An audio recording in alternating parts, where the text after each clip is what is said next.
కృష్ణా జిల్లా అవనిగడ్డ కూటమి అసెంబ్లీ అభ్యర్థి మండలి బుద్ధప్రసాద్, మచిలీపట్నం ఎంపీ అభ్యర్థి వల్లభనేని బాలచూరి కలిసి ఎన్నికల ప్రచారం చేశారు. ఎదురుముండి దీవుల్లో పర్యటించి ప్రజలను ఓట్లు అభ్యర్థించారు. రాబోయే కూటమి ప్రభుత్వమే అని, తప్పకుండా ప్రజల కష్టాలన్నీ తీరుతాయని మండలి బుద్ధప్రసాద్ అన్నారు.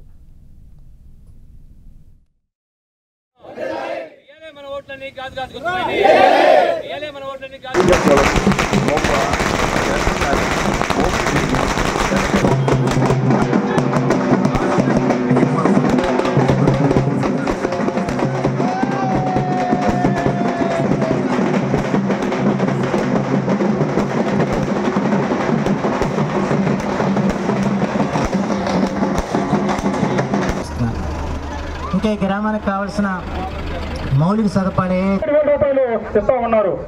7,000 రూపాయలు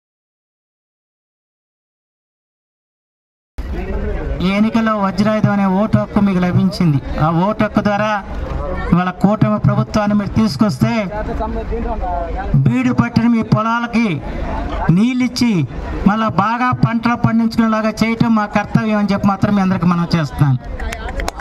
ప్రతి చేనుకు నీరు, ప్రతి చేతికి పని ఇవ్వటమే వాళ్ళ కూటమి లక్ష్యం.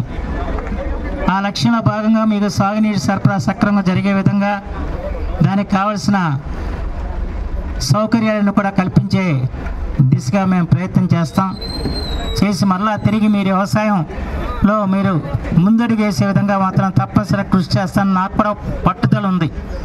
నేనైతే ఏ భూములు చూసి, ఆ బీడు వారిన భూములు చూశానో, బీటలు ఇచ్చిన భూములు చూశానో, ఆ భూముల్లో మళ్ళా మీరు చక్కటి పంటలు పండించిన రోజును చూస్తున్నాడే నాకు నిజమైన తృప్తి అని చెప్పి మాత్రం మనం చేస్తున్నాను.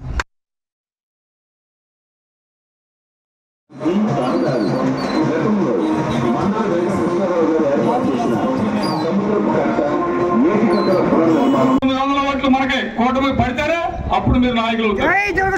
ఎందుకంటే మనం అభయత్రం ఖచ్చితంగా